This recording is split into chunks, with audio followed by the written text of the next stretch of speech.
আজকে শাস্ত্রপাঠ লুক লিখিত সুসমাচার 16 অধ্যায় 1 থেকে 13 পদ। প্রভু তার বাক্যে বলেন, আর তিনি শিষ্যদিগকে কহিলেন, একজন ধনবান লোক ছিল, তাহার এক দেওয়ান ছিল। সে স্বামীর ধন অপচয় করিতেছে বলিয়া তাহার নিকটে অপবাদিত হইল। পরে সে তাহাকে ডাকিয়া কহিল, তোমার বিষয় এ কি শুনিতেছি? তোমার দেওয়ানি পদের হিসাব দাও, কেননা তুমি আর দেওয়ান থাকিতে পারিবে না। তখন সেই দেওয়ান মনে মনে কহিল, কি করিব? আমার প্রভু তো আমার নিকট হইতে দেওয়ানি পদ লইতেছেন। মাটি কাটিবার বল আমার নাই, ভিক্ষা করিতে আমার লজ্জা হয়। আমার দেওয়ানি পদ গেলে লোকে যেন আপন আপন গৃহে আমাকে গ্রহণ করে, এজন্য যাহা করিব তাহা বুঝিলাম। পরে সে আপন প্রভুর প্রত্যেক ঋণীকে ডাকিয়া প্রথম জনকে কহিল, তুমি আমার প্রভুর কত ধারো? সে বলিল, 100 মণ তৈল। তখন সে তাহাকে কহিল, তোমার ঋণপত্র লও এবং শীঘ্র বসিয়া 50 লেখো। পরে সে আরেকজনকে বলিল, তুমি কত ধারো? সে বলিল, 120 গম। তখন সে কহিল, তোমার ঋণপত্র লইয়া 80 লেখো। তাহাতে সেই প্রভু সেই অধার্মিক দেওয়ানের প্রশংসা করিল, কারণ সে বুদ্ধিমানের কর্ম করিয়াছিল। বাস্তবিক এই যুগের সন্তানেরা নিজ জাতির সম্বন্ধে দীপ্তির সন্তানগণ অপেক্ষা বুদ্ধিমান। আর আমি তোমাদিগকে বলিতেছি, আপনাদের জন্য অধার্মিকতার ধন দ্বারা মিত্র লাভ করো, যেন উহা শেষ হইলে তাহারা তোমাদিগকে সেই অনন্ত আবাসে গ্রহণ করে।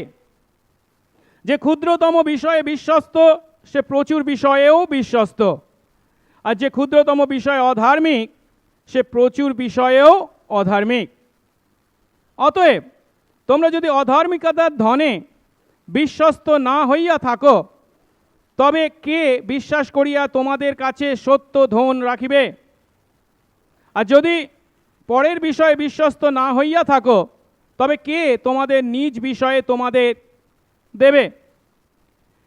কোন ভৃত্য 2 কর্তার দাসত্ব করিতে পারে না, কেননা সে হয় একজনকে ঘৃণা করিবে, অন্যকে প্রেম করিবে, নয়তো একজনকে অনুরক্ত হবে, অন্যকে তুচ্ছ করিবে। তোমরা ঈশ্বর এবং ধন উভয়ের দাসত্ব করিতে পারো না। আমেন। আসুন প্রভুর বাক্যের জন্য সেই বাক্যের অর্থ উপলব্ধি করতে তার আশীর্বাদ কামনা করি, প্রার্থনা করি। পবিত্র মঙ্গলময় স্বর্গস্থ পিতা, তোমার ধন্যবাদ, তোমার প্রশংসা ও তোমার গৌরব করি। তোমার এই অনুগ্রহে তোমার কতিপয় দাস দাসী আমরা এই অনুগ্রহ সহভাগিতা মণ্ডলীতে আজ মিলিত হয়েছি, এবং বিশ্বাসী করি প্রভু, আমাদের মণ্ডলীর অন্যান্য বিশ্বাসী যারা আছেন তারা আজ অনলাইনে আমাদের সঙ্গে মিলিত হয়েছেন। আমরা সবাই মিলে প্রভুগো তোমার চরণতলে বসেছি, কারণ প্রভু আমরা তোমার আরাধনা করতে চাই, তোমার কাছে আমাদের প্রার্থনা নিবেদন করতে চাই, তোমার প্রশংসা গান করতে চাই, তোমার বাক্য থেকে শিখতে চাই। আর এই সময় আমরা প্রভু তোমার বাক্য সেই লুক লিখিত সুসমাচার 16 অধ্যায় 1 থেকে 13 পদ পাঠ করেছি, যেখানে তুমি সেই অসাধু দেওয়ানের দৃষ্টান্ত তোমার শিষ্যদেরকে শুনিয়েছিলে এবং তার মাধ্যমে সে অন্তর্নিহিত শিক্ষা তাদের কাছে উপস্থিত করেছিলে। আজ প্রভু তা আমরা উপলব্ধি করতে চলেছি। প্রভু, আমাদের নিজেদের জ্ঞানে ও বুদ্ধিতে তা উপলব্ধি করা বড়ই কঠিন। তুমি তোমার আত্মা দ্বারা আমাদেরকে শক্তি যোগাও, বুদ্ধি যোগাও, যেন প্রভু তুমি তোমার আত্মা দ্বারা তোমার সন্তান লুককে এই যে বাক্য লিপিবদ্ধ করতে অনুপ্রাণিত করেছিলে, তোমার সেই আত্মা দ্বারাই প্রভু গো আমাদেরকে সেই বাক্যের অন্তর্নিহিত অর্থ উপলব্ধি করতে এবং তা পালন করতে আশীর্বাদ করো। সঙ্গে সঙ্গে থাকো, যিশু নামে এই প্রার্থনা চাই, আমেন। আপনাদের হয়তো মনে আছে, আমরা এই বছরের শুরুতে লুক লিখিত সুসমাচার থেকে শিখছিলাম, কিন্তু তারপর যখন সেই দুঃখ ভোগের সপ্তাহ উপস্থিত হয়েছিল তখন আমরা যোহন লিখিত সুসমাচারে ফিরে গেছিলাম এবং তারপরে আমরা প্রেরিতদের কার্য বিবরণী থেকে শিখছিলাম।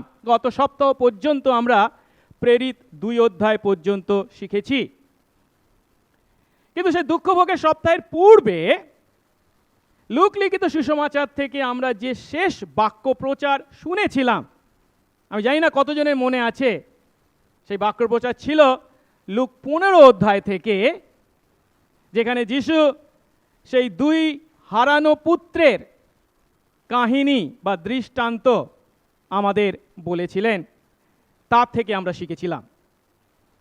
আজ আবার আমরা লুক লিখিত সুসমাচারে ফিরে এসেছি এবং আজ আমাদের বাক্য প্রচারের শাস্ত্রাংশ হল লুক 16 অধ্যায় 1 থেকে 13 পদ।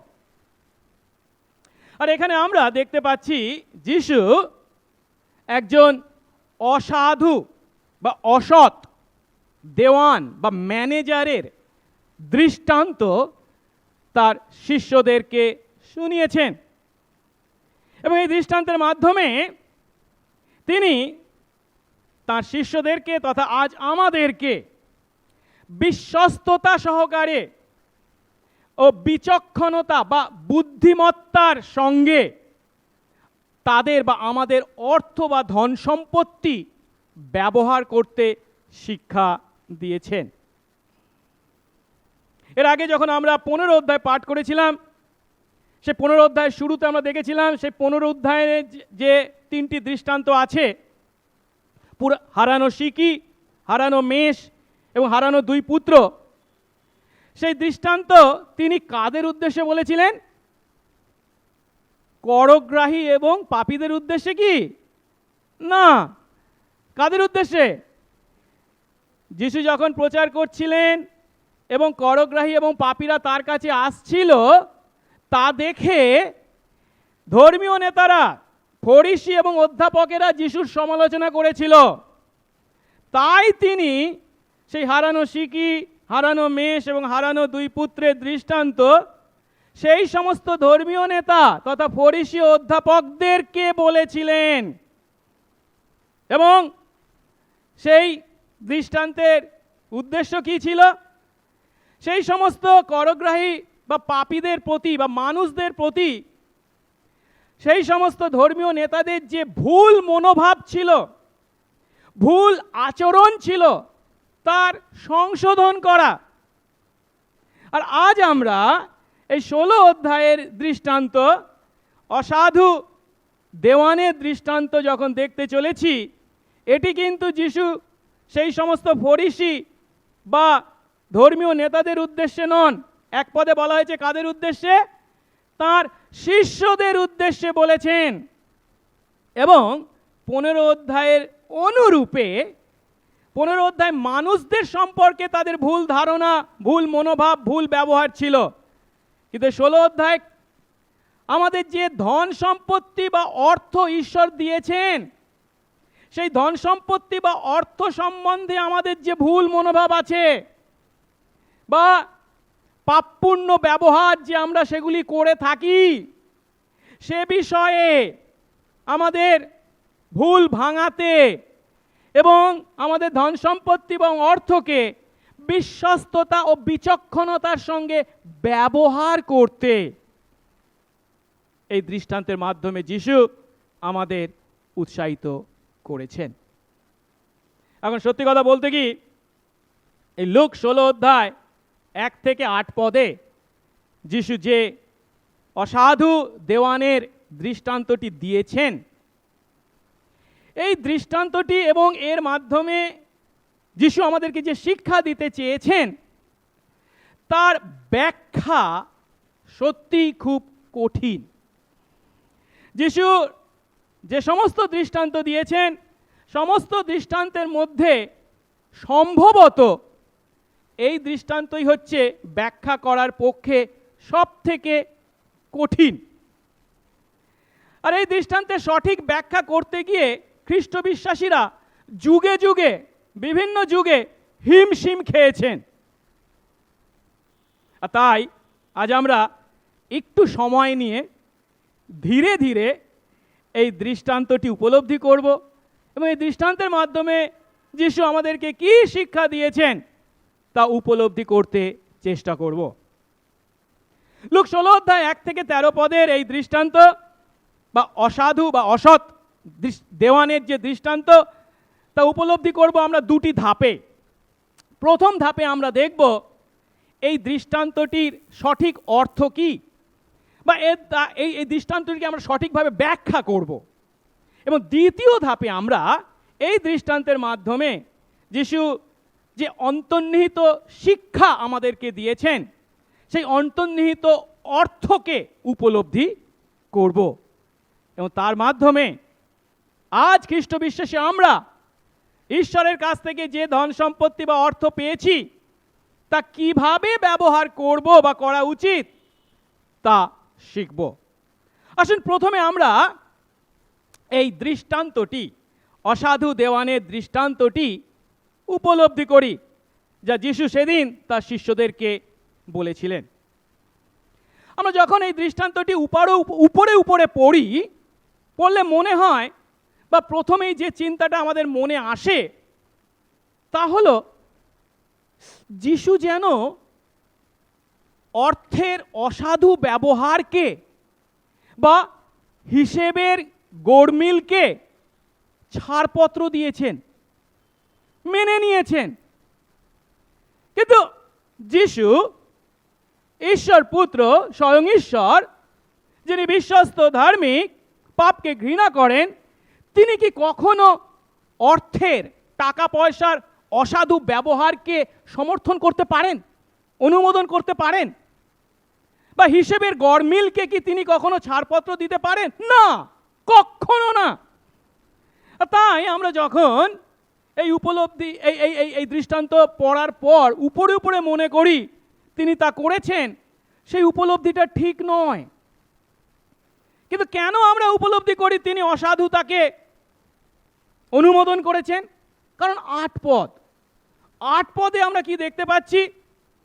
সেখানে সেই অসাধু দেওয়ানের উদ্দেশ্যে সেই দেওয়ানের যিনি মালিক ছিলেন বা প্রভু ছিলেন কি বলেছেন? 8 পদে বলা হয়েছে, তাতে সেই প্রভু সেই অধার্মিক দেওয়ানের প্রশংসা করলেন। একদিক থেকে পরিষ্কার মালিক সেই দেওয়ানকে চিনতে পেরেছেন যে সে অসাধু, তাকে অসাধু বলা হচ্ছে। অন্যদিকে আবার তার মালিক তার প্রশংসা করেছেন এ কথা বলা হচ্ছে, যার মাধ্যমে আমরা চিন্তা করতে পারি যে এই দৃষ্টান্ত যখন যিশু দিয়েছেন তখন তার মাধ্যমে যদিও তিনি সেই দেওয়ানকে অসাধু বলছেন, কিন্তু অন্যদিকে সেই অসাধু দেওয়ানের কাছ থেকে আমরা কিছু শিখতে পারি এ কথাও বলছেন। আর প্রশ্ন হলো, একজন অসাধু দেওয়ানের কাছ থেকে আমরা কি কিছু শিখতে পারি? এই প্রশ্নের উত্তর পেতে গেলে আমাদেরকে প্রথমে এই দৃষ্টান্তটি, এই উপমাটি বা রূপকটিকে ভালো করে উপলব্ধি করতে হবে। তাই আসুন আরেকবার আমরা 16 অধ্যায় 1 আর 2 পদ পাঠ করি। কি বলা হয়েছে?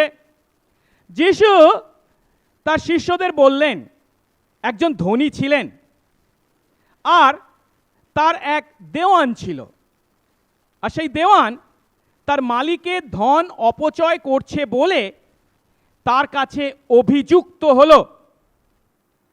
পরে সে, অর্থাৎ সেই ধনী, তাকে ডেকে বললেন, অর্থাৎ তিনি তাকে ডেকে বললেন, তোমার সম্পর্কে এ কি কথা শুনছি? তোমার দেওয়ানি পদের হিসাব দাও, কারণ তুমি আর দেওয়ান থাকতে পারবে না।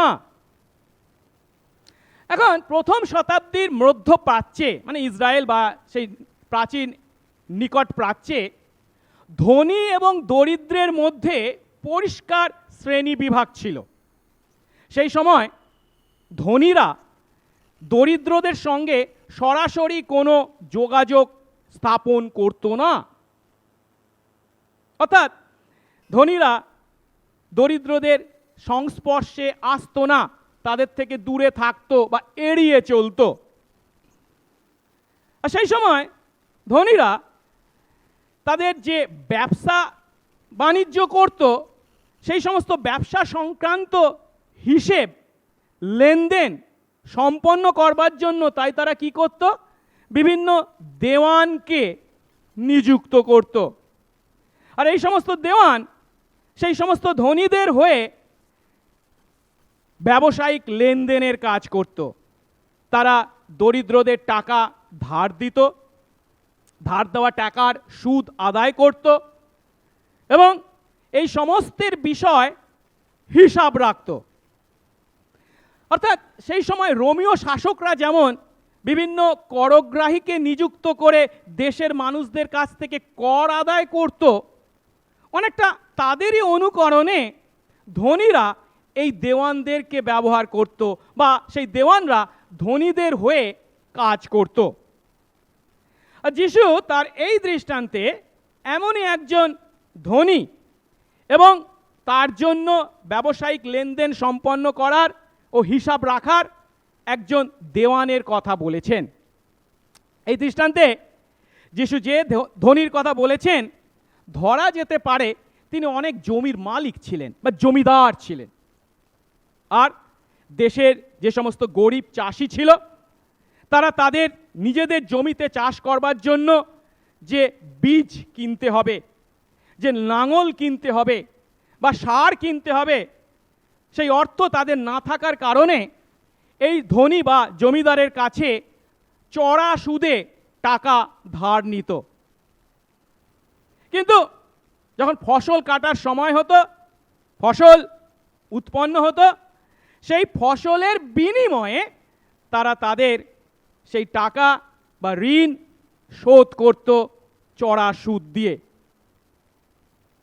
এখন চড়া সুদের কারণে এবং বিভিন্ন বছর হয়তো প্রাকৃতিক দুর্যোগের কারণে যখন ভালো ফসল উৎপন্ন হতো না, তখন এই চাষিরা যে টাকা ঋণ নিয়েছিল তা সম্পূর্ণভাবে শোধ করতে পারতো না।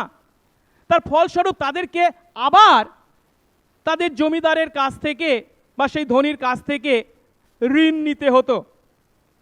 আবার এমনও অনেক ঘটনা ঘটতো যখন কিনা তারা ঋণ কিছুই শোধ করতে পারছে না, কিন্তু যখন তারা ঋণ নিয়েছে সেই ঋণপত্রে লেখা থাকতো, আমি যদি ঋণ শোধ করতে না পারি তাহলে আমার জমি জমিদারের হয়ে যাবে।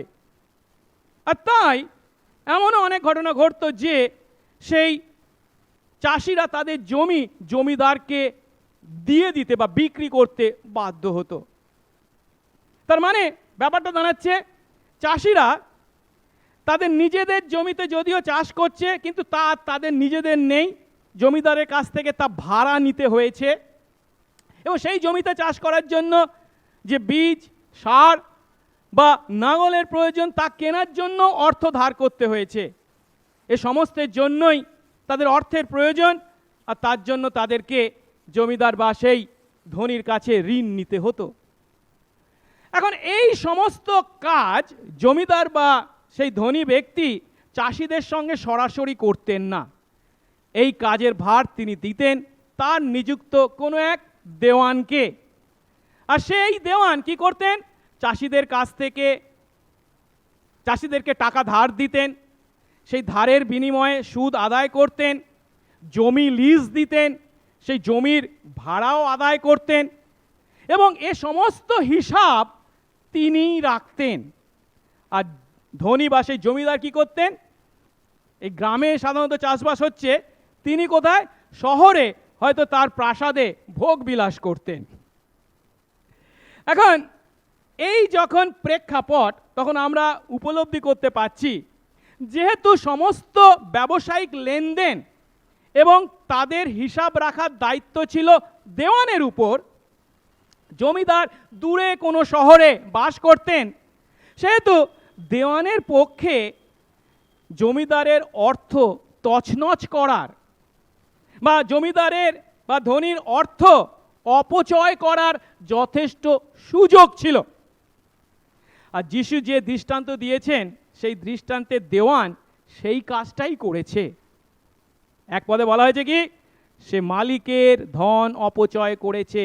সে তার মালিকের ধন অপচয় করেছে বলে তার কাছে, অর্থাৎ সেই ধনীর কাছে অভিযুক্ত হলো।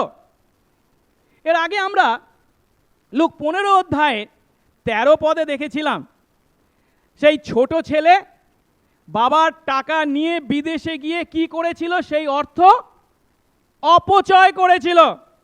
সেখানে যে শব্দ ব্যবহার করা হয়েছে, এখানেও সেই একই শব্দ ব্যবহার করা হয়েছে। এই দেওয়ান তার মালিকের বা ধনীর অর্থ অপচয় করেছে। কিন্তু সেই মালিক বা সেই জমিদার কোনো না কোনোভাবে জানতে পেরেছেন যে এই দেওয়ান তার অর্থ অপচয় করছে, আর তাই মালিক দেওয়ানকে ডেকে পাঠিয়েছেন এবং তার কাছে জবাব চেয়েছেন। তাই 2 পদে বলা হয়েছে, তোমার সম্পর্কে এ কি কথা শুনছি, তোমার দেওয়ানি পদের হিসাব দাও। এখন তাকে অভিযুক্ত করা হয়েছে। তার দায়িত্ব কি? সে আসলে দোষী নয়, তার জন্য আত্মপক্ষ সমর্থন করা। কিন্তু দৃষ্টান্তে আমরা দেখতে পাচ্ছি দেওয়ান আত্মপক্ষ সমর্থন করতে পারেনি, যার অর্থ সে সত্যি মালিকের অর্থ তছরূপ করেছে। এখন যখন দেওয়ান তার দেওয়ানি পদের সঠিক হিসাব দিতে ব্যর্থ হয়েছে, তখন মালিক তার কাছ থেকে তাকে ছাঁটাই করেছেন। আর তাই 2 পদের শেষ অংশে বলা হচ্ছে কি? তুমি আর দেওয়ান থাকতে পারবে না। আর তাই মালিক তাকে বলছেন, তাকে যেহেতু তার দেওয়ানের পদে রাখা হবে না, সেহেতু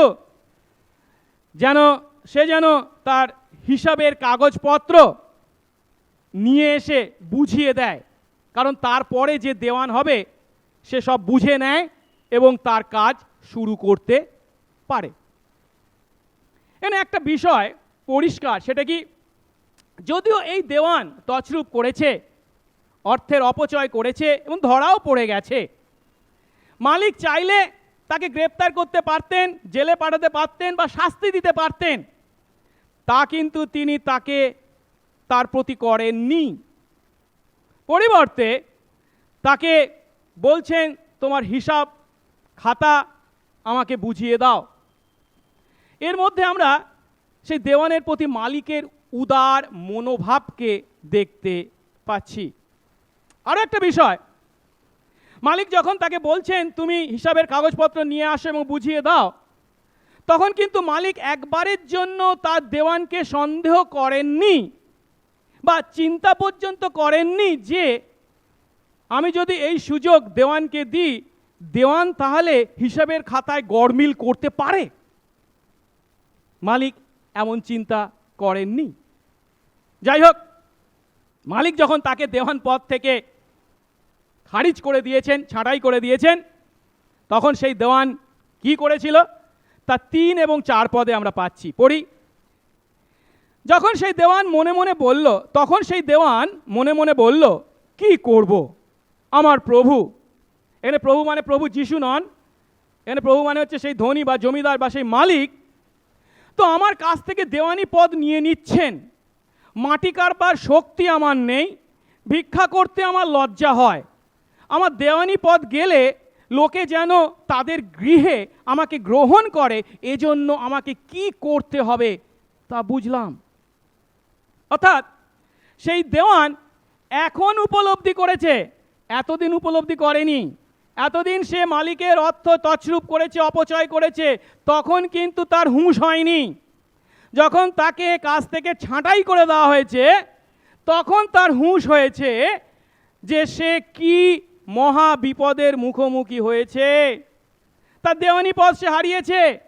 আর লোকে যখন জানতে পারবে তার অসাধুতার কারণে এমন একজন ভালো জমিদার বা ধনী তাকে তার কাছ থেকে ছাঁটাই করেছে, তখন কি কেউ তাকে দেওয়ানের ন্যায় কাজে নিযুক্ত করবে? কখনো না। তাহলে তাকে কি কাজ বা কোন কাজ সে করতে পারবে? অবশিষ্ট থাকবে তার জন্য কোন কাজ? কায়িক পরিশ্রম বা মাটি কাটার কাজ ছাড়া আর কোনো কাজ কেউ তাকে দেবে না। কিন্তু এতদিন সে টেবিল চেয়ারে বসে কাজ করেছে, তার পক্ষে কি মাটি কাটার কাজ করা সম্ভব? সে শক্তি কি তার শরীরে আছে? নেই, তা সে ভালো করেই জানে। অন্যদিকে আবার তাহলে লাস্ট যে বিকল্প তার পড়ে আছে সেটা কি? লোকদের কাছে ভিক্ষা করা। কিন্তু সেটা তার সম্মানে বাধে, খুবই লজ্জাজনক কাজ, সেটা তা করতে পারে না। এখন সে কি করবে? এখন সে কি করবে? এই বিষয়ে যখন সে চিন্তামগ্ন হয়েছে, চিন্তায় ব্যস্ত, চিন্তার পর চিন্তা করে যাচ্ছে, এই চিন্তাই তাকে তার মাথায় একটা ফন্দিকে জুগিয়েছে। আর সে ফন্দিটা হলো কি? আমাকে দেওয়ানের পদ থেকে ছাঁটাই করে দেওয়া হলেও লোকে আমাকে যাতে তাদের ঘরে গ্রহণ করে, থাকতে দেয়, খেতে দেয় বা আমাকে বস্ত্র দেয়, তার জন্য আগে থেকে আমাকে ব্যবস্থা করে রাখতে হবে। আর সে ব্যবস্থাটা কি? ছাঁটাই হলেও তার বেঁচে থাকবার জন্য যে ন্যূনতম প্রয়োজন, খাদ্য, বস্ত্র, বাসস্থান, সেই পূরণ কিভাবে সম্ভব? তার কথা 5, 6, 7 পদে বলা হয়েছে যে ফন্দি তার মাথায় কেটেছিল। সেটা কি? বলছে পরে সে তার প্রভুর অর্থাৎ মালিকের বা সেই কর্তার বা সেই ধনীর প্রত্যেক ঋণীকে ডেকে প্রথম জনকে বলল, তুমি আমার প্রভুর কত টাকা ধারো? সে বলল 100 মণ তেল। তখন সে তাকে বলল, তোমার ঋণপত্র নাও এবং তাড়াতাড়ি বসে 100 নয়, ওটাকে 50 লেখো। পরে সে আরেকজনকে বলল, তুমি কত ধারো? সে বলল 100 ধামা গম। আর তখন সে তাকে বলল কি, তোমার ঋণপত্র নাও, 100 নয়, ওটা কেটে 80 লেখো। অর্থাৎ যে ফন্দি দেওয়ানের মাথায় খেলেছে তা হলো, সে যদি তার মালিকের ঋণীদের ঋণ যথেষ্ট পরিমাণে কমিয়ে দেয়, তাহলে সেই সমস্ত ঋণী তার প্রতি অবশ্যই কৃতজ্ঞ হয়ে থাকবে। আর তাই যখন তার চাকরি চলে যাবে, তখন তারা মনে করবে কি, হয়তো আমাদের ঋণ কমিয়ে দেওয়ার কারণেই তার চাকরি গেছে। আর তাই তারা সেই কথা চিন্তা করে এই দেওয়ানের যখন চাকরি চলে যাবে, সেই সমস্ত ঋণী দেওয়ানকে তাদের ঘরে আশ্রয় দেবে, খেতে দেবে বা পরিধানের বস্ত্র দেবে। আর লক্ষ্য করার বিষয় হলো, এই 5, 6, 7 পদে দেওয়ান যখন তাদের সেই ঋণকে কমিয়ে দিচ্ছে, তখন কিন্তু সে একবারের জন্য তাদেরকে বলেনি, জানো আমাকে আমার দেওয়ানি পদ থেকে ছাঁটাই করে দেওয়া হয়েছে। না, সে কথা সে চেপে গেছে। আরেকটা বিষয় হলো, সে একজন একজন করে ডাকছে, একসঙ্গে সবাইকে ডাকেনি। অর্থাৎ কাকে কার কত কমানো হয়েছে সেটা যার কমানো হয়েছে সেই জানবে, অন্য কেউ জানবে না। আবার সে কি বলছে, তাড়াতাড়ি এসো, তাড়াতাড়ি এটা কেটে 100 জায়গায় 50 লেখো, তাড়াতাড়ি করো। কেন?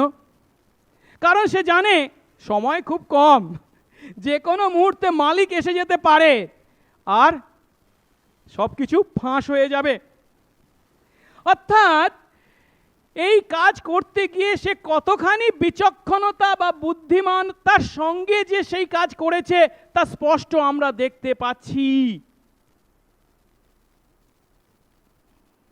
আবার 5 পদে বলছে কি, সে তার প্রভুর মালিকের প্রত্যেক প্রত্যেক ঋণীকে ডেকে, যদিও যিশু এই দৃষ্টান্তে প্রথম এবং দ্বিতীয় দুজন ঋণীর কথা বলা হয়েছে, একজনের 50কে 100 করা, 100কে 50 করা হয়েছে, আরেকজনের 100কে 80 করা হয়েছে, কিন্তু কেবল এই দুইজনের ঋণ যে কমিয়েছে তা নয়, প্রত্যেক ঋণীকে ডেকেই সে কি করেছে, তাদের ঋণ যথেষ্ট পরিমাণে কমিয়ে লিখিয়েছে।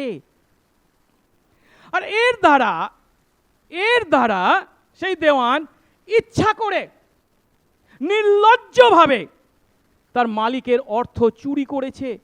মালিকের যা পাওনা কড়ায় গন্ডায় পাওয়ার তিনি যোগ্য, তা থেকে তাকে বঞ্চিত করেছেন, মানে তার অর্থ চুরি করেছে এবং মালিকের ক্ষতি সাধন করেছে। আর আশা করছে কি, এইভাবে যদি আমি ঋণীদের সাহায্য করি তাহলে আমার দুর্দিনে তারা আমাকে অবশ্যই সাহায্য করবে। কেন? এর কারণটা হচ্ছে প্রথম শতাব্দীর মধ্যপ্রাচ্যের সংস্কৃতি। সেই মধ্যপ্রাচ্যের সংস্কৃতি কি ছিল? কারোর নুন খেলে তার গুণ গাইতেই হতো। যেহেতু তারা তাদের এই কষ্টের পরিস্থিতিতে তাদের ঋণ কমিয়ে দেওয়ার আশীর্বাদ এই দেওয়ানের মাধ্যমে লাভ করেছিল, সেই জন্য এই দেওয়ান যদি কোনো কালে বিপদে পড়ে তাহলে তারা তাকে সাহায্য করতে বাধ্য থাকবে। কারণ কি, নুন খেলে তার গুণ গাইতে হয়, নুন খেয়েও যদি তার গুণ না গায় তাহলে কি হবে? নমক হারাম। তাই যাদের ঋণ এইভাবে কমিয়ে দেওয়া হয়েছিল তারা পরবর্তীকালে এই দেওয়ানকে আশ্রয় দিতে, খাদ্য বা বস্ত্র দিতে বাধ্য থাকবে। এমন বিচক্ষণতা বা বুদ্ধিমত্তার সঙ্গে, চতুরতার সঙ্গে দেওয়ান এই কাজ করেছে। আর প্রশ্ন করা যেতে পারে, যে সমস্ত ঋণীর ঋণ কমিয়ে দেওয়া হয়েছিল সেই সমস্ত ঋণীরা কি দেওয়ানের এই অসাধুতাকে, এই চতুরতার কথাকে জানতো, বুঝতে পেরেছিল? যতদূর সম্ভব ঋণীরা তা বুঝতে পারেনি।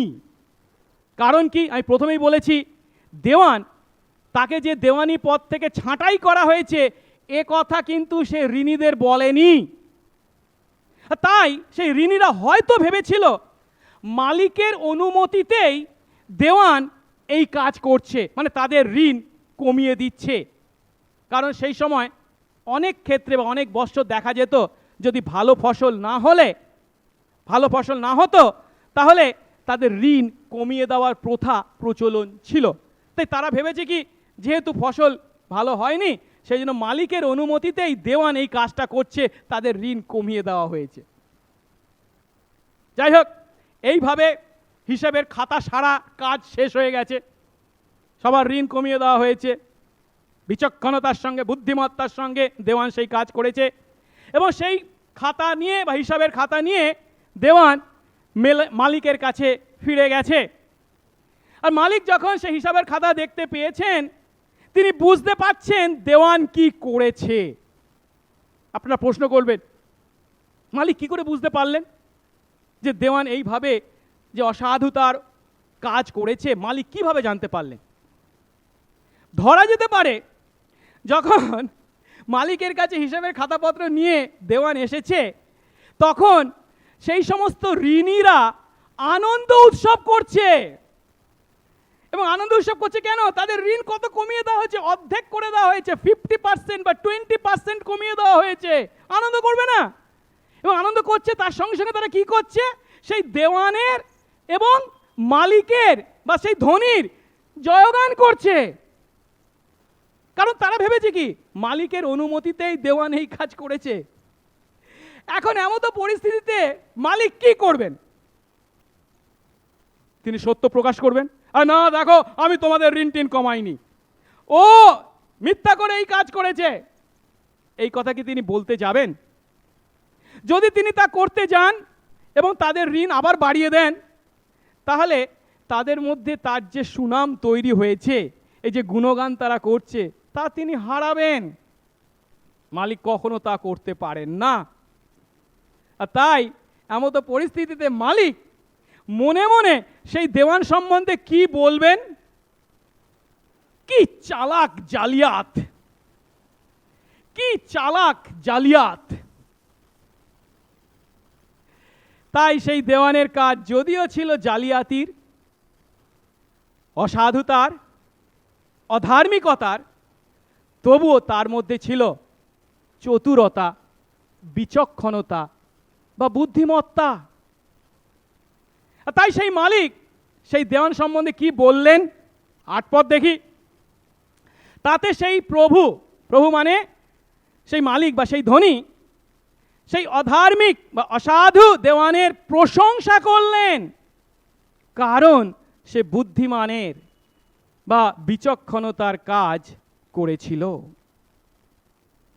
যদিও তার মালিক তার দেওয়ানের উপর চটে গিয়েছিল, কিন্তু তার বুদ্ধিমত্তা ও চতুরতা দেখে তিনি তার প্রশংসা না করে পারেননি। কিন্তু এখানে যে বিষয়টি আমাদের পরিষ্কার ধারণার অধিকারী হতে হবে তা হলো, সেই মালিক বরখাস্ত হওয়া সেই দেওয়ানের কিসের প্রশংসা করেছিলেন? তার অসাধুতার প্রশংসা করেছেন? তার অধার্মিকতা বা তার জালিয়াতের কি প্রশংসা করেছেন? না, মালিক বা সেই ধনী তার অসাধুতা, অধার্মিকতা বা জালিয়াতির প্রশংসা নয়, কিন্তু প্রশংসা করেছেন কি? সে বুদ্ধিমানের কাজ করেছিল, অর্থাৎ বুদ্ধিমত্তা, তার বিচক্ষণতা বা চতুরতার প্রশংসা করেছেন। তিনি যখন তার সেই চতুরতাকে দেখেছিলেন, তিনি উপলব্ধি করেছিলেন যে এই দেওয়ান উপলব্ধি করেছে যে তার পক্ষে মাটি কাটা সম্ভব নয়, ভিক্ষা করা সম্ভব নয়, কিন্তু তাকে বাঁচতে হবে। আর সে তার বুদ্ধিমত্তায় আগামী দিনে তার জীবন বাঁচিয়ে রাখার জন্য, টিকিয়ে রাখবার জন্য সেই বুদ্ধি ও বিচক্ষণতায় এই কাজ করেছে। আর তাই তার সেই বিচক্ষণতা বা বুদ্ধিমানতার প্রশংসা প্রভু না করে পারেননি।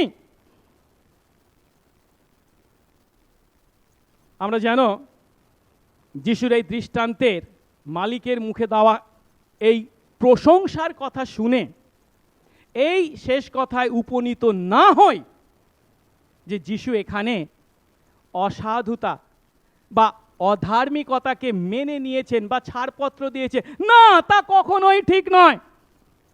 যিশু এখানে এমন কথা বলেননি যে আমরা মানুষকে ঠকাতে পারি, আমরা আমাদের হিসাবে গড়মিল করতেই পারি, বা যিশু যে এখানে দেওয়ানের এই পাপকে প্রশ্রয় দিয়েছেন তা নয়। পরিষ্কারভাবে সেই ধনীর মুখ থেকে কি কথা উক্ত হয়েছে?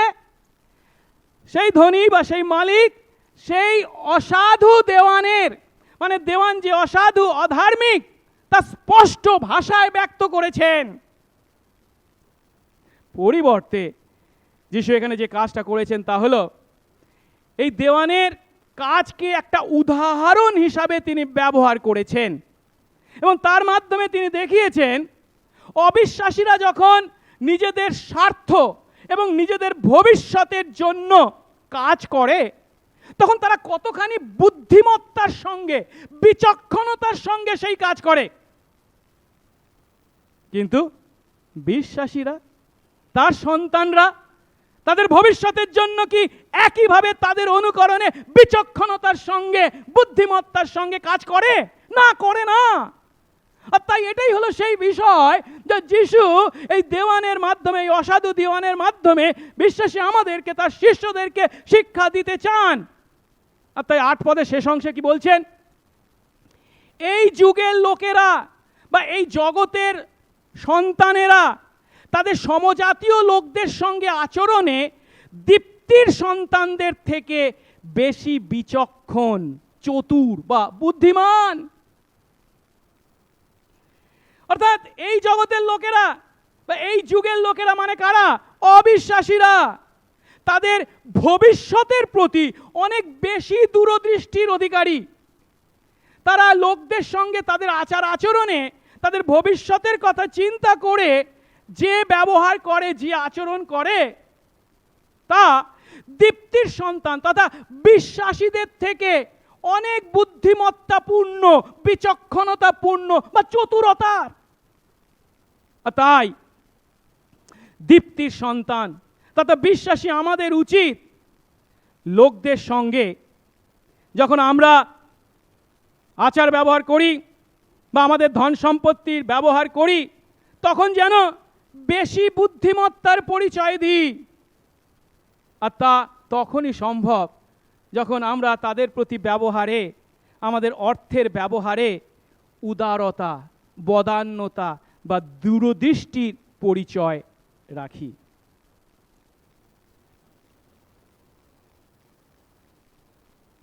তবুও আমাদের মধ্যে হয়তো অনেকে প্রশ্ন করতে পারি, কোনো সৎ ব্যক্তি কি কোনো অসাধু ব্যক্তি বা এই দেওয়ানের ন্যায় জালিয়াতের প্রশংসা করতে পারেন? এই দৃষ্টান্তে আমরা কি দেখছি? মালিক প্রত্যক্ষভাবে এবং যিশু পরোক্ষভাবে এই অসাধু দেওয়ানের প্রশংসা করেছেন। কিন্তু আমাদের বুঝতে হবে, এই দৃষ্টান্তে মালিক বা যিশু কেউই কিন্তু এই অসাধু দেওয়ানের অসাধুতাকে বা তার জালিয়াতিকে মেনে নিয়ে তার প্রশংসা করেছেন তা নয়। তার পরিবর্তে কেবল তার কাজের মধ্যে যে বিচক্ষণতা, বুদ্ধিমত্তা ছিল তার প্রশংসা করেছেন। যেহেতু এই দেওয়ান কি করেছেন? ভবিষ্যতের প্রয়োজন আগে আগে উপলব্ধি করে সেই প্রয়োজন পূরণের ব্যবস্থা গ্রহণ করেছে। আমরা কি আমাদের ভবিষ্যৎ সম্পর্কে চিন্তিত? আমরা বিশ্বাসী বলে নিজেদের পরিচয় দিই, ঈশ্বরের সন্তান বলে, দীপ্তির সন্তান বলে পরিচয় দিই। আমরা কি আমাদের ভবিষ্যৎ সম্পর্কে বিন্দু মাত্র চিন্তিত? বিচক্ষণতায় বা বুদ্ধিমত্তার সঙ্গে আমরা কি আমাদের পদক্ষেপ গ্রহণ করছি? মৃত্যুর পর আমি অনন্তকাল কোথায় কাটাবো, তার জন্য এই পৃথিবীর মাটিতে আমি কেমন জীবনযাপন করছি? আমরা হয়তো বৃদ্ধ বয়সে কিভাবে কোথায় কাটাবো, কত টাকা ব্যাংক ব্যালেন্স করেছি তার কথা চিন্তা করি, কিন্তু মৃত্যুর পর অনন্তকাল আমাদেরকে যেখানে কাটাতে হবে তার জন্য কতখানি আমরা ইনভেস্ট করছি, লগ্নি করছি আমাদের সময়, আমাদের ধন। প্রভু আমাদেরকে জগতের মানুষদের কাছ থেকে এই বিষয়ে শিক্ষা নিতে বলছেন। জগতের মানুষরা তাদের বৃদ্ধ বয়সে, তাদের যখন চাকরি চলে যাবে, তখন কি পড়ে খেয়ে বাঁচবে তার জন্য আগে থেকে তারা ব্যবস্থা করছে, বিচক্ষণতার সঙ্গে কাজ করছে, ব্যবহার করছে। কিন্তু আমরা তো কেবল আমাদের বৃদ্ধ বয়সের কথা চিন্তা করেই ক্ষান্ত থাকতে পারি না। আমাদেরকে এগিয়ে যেতে হবে, মৃত্যুর পর অনন্তকালীন সময় আমরা কোথায় কাটাবো তার জন্য চিন্তা করতে হবে। সেই স্বর্গের জন্য কি আমরা ধন সঞ্চয় করছি?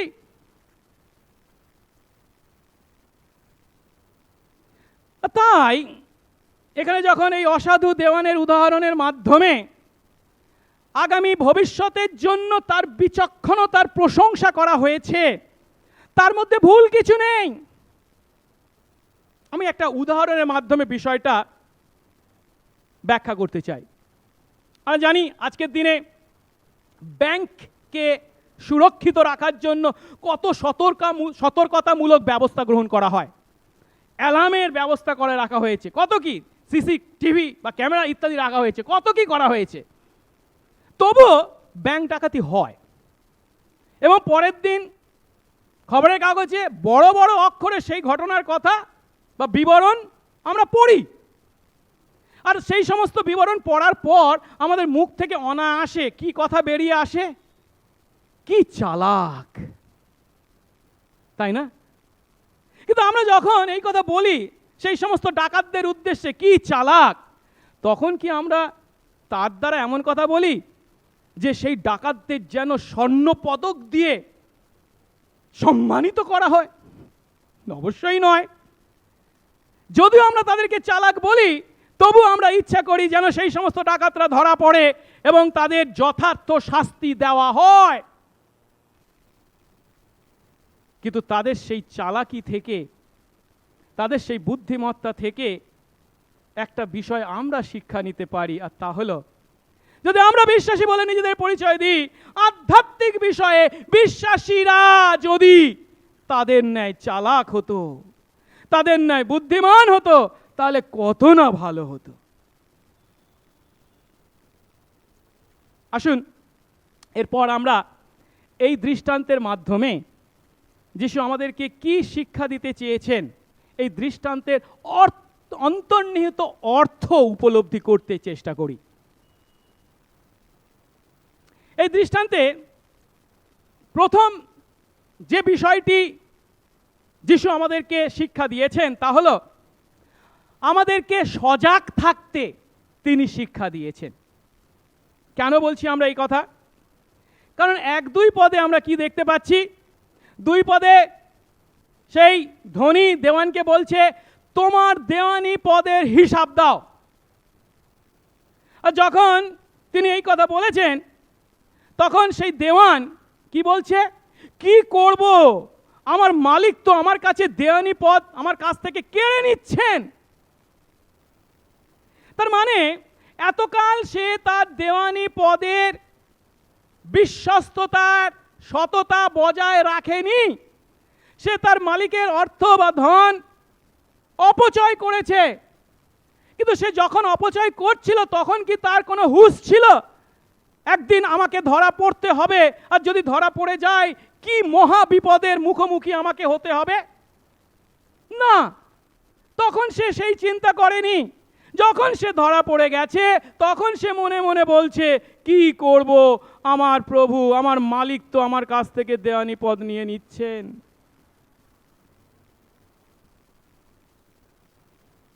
সেদিন সেই দেওয়ানের কাছ থেকে সেই ধনী যেমন তার দেওয়ানি পদ কেড়ে নিয়েছিলেন, এটা তার জন্মগত, এটা তার চিরকালের অনন্তকালীন অধিকার ছিল না। তাকে সেই কাজে ন্যস্ত করা হয়েছিল, সেই কাজে তাকে বিশ্বস্ততা ও সততার পরিচয় দেওয়া আশা করা হয়েছিল, কিন্তু সে তা করেনি বলে তা তার কাছ থেকে নিয়ে নেওয়া হচ্ছে। ঠিক একইভাবে আমাদেরকে উপলব্ধি করতে হবে, বিশ্বাসী আমাদেরকে একটা সত্য, আর সেই সত্য হলো এই পৃথিবীর মাটিতে আমরা যে সমস্ত বিষয়ের অধিকারী, কোনোটাই আমাদের নিজেদের জন্মগত অনন্তকালীন অধিকার নয়, এগুলি আমাদেরকে দেওয়া হয়েছে, ঈশ্বর আমাদেরকে দিয়েছেন। আজ আমি আপনি যে জীবনের অধিকারী, সে জীবনটাও ঈশ্বরের দেওয়া, ধার দেওয়া জীবন। তিনি যখন খুশি সেই জীবন যে ধার দিয়েছেন আপনাকে আমাকে, তা তার কাছে ফেরত চাইতে পারেন, দাবি করতে পারেন। এর আগে আমরা লুক 12 অধ্যায়ে দেখেছিলাম সেই বোকা ধনীর দৃষ্টান্ত। যখন তার প্রচুর ফসল উৎপন্ন হয়েছিল, সে মনে মনে বলেছিল, কি আনন্দ, মজা করো, আয়েশ করো। আর ঈশ্বর তাকে কি বলেছিলেন 12 অধ্যায় 20 পদে, হে নির্বোধ বোকা কোথাকার, আজ রাতেই তোমার প্রাণ তোমার কাছ থেকে দাবি করে নেওয়া যাবে। তবে তুমি এই যে আয়োজন করলে সকল কার হবে? সেই সমস্ত ছোট ছোট খামার ভেঙে বড় বড় খামার বা গোলা তৈরি করেছো, সেখানে জমা করে রেখেছো, কে ভোগ করবে? আজই তোমার কাছ থেকে তোমার প্রাণ দাবি করা হবে। দাবি করা হবে মানে কি? সেই জীবন তাকে দেওয়া হয়েছিল ধার হিসাবে, যিনি দিয়েছেন তা যখন খুশি তখন তিনি তা ফেরত নিতে পারেন। সত্য কথা হলো, ঈশ্বর আমাদের এই জীবনকে যতদিন অনুমতি দিয়েছেন, আমরা সেই সংখ্যা থেকে একটা দিনও, একটা মুহূর্ত আমাদের জীবনকে বৃদ্ধি করতে পারি না। এ কথা আমাদের জীবনের জন্য যেমন প্রযোজ্য, একইভাবে এই জীবনে আমরা যে সমস্ত ধন বা সম্পত্তি পেয়েছি তাদের প্রতিও এই কথা একইভাবে প্রযোজ্য। আমাদের জীবনে আমরা যে সমস্ত ধন সম্পত্তি পেয়েছি, অর্থ পেয়েছি, তার প্রকৃত মালিক হলেন ঈশ্বর। তিনি এই সমস্ত ধন সম্পত্তি আমাদের কাছে জমা রেখেছেন বা গচ্ছিত রেখেছেন। আর তাই আমাদের মৃত্যুতে আমরা তাদের কিছুই সঙ্গে করে নিয়ে যেতে পারবো না। ঈশ্বর যে কোনো মুহূর্তে ঈশ্বর আমাদের প্রাণ আমাদের কাছে দাবি করতে পারেন, এবং আমাদের কাছে যে জীবন এবং ধন সম্পত্তি তিনি জমা রেখেছেন বা গচ্ছিত রেখেছেন তার হিসাব চাইতে পারেন। হিসাব দাও, তোমাকে যে জীবন দিয়েছিলাম, তোমাকে যে ধন সম্পত্তি তোমার কাছে গচ্ছিত রেখেছিলাম, তার হিসাব দাও, তুমি কেমন ভাবে কিভাবে তা ব্যবহার করেছো।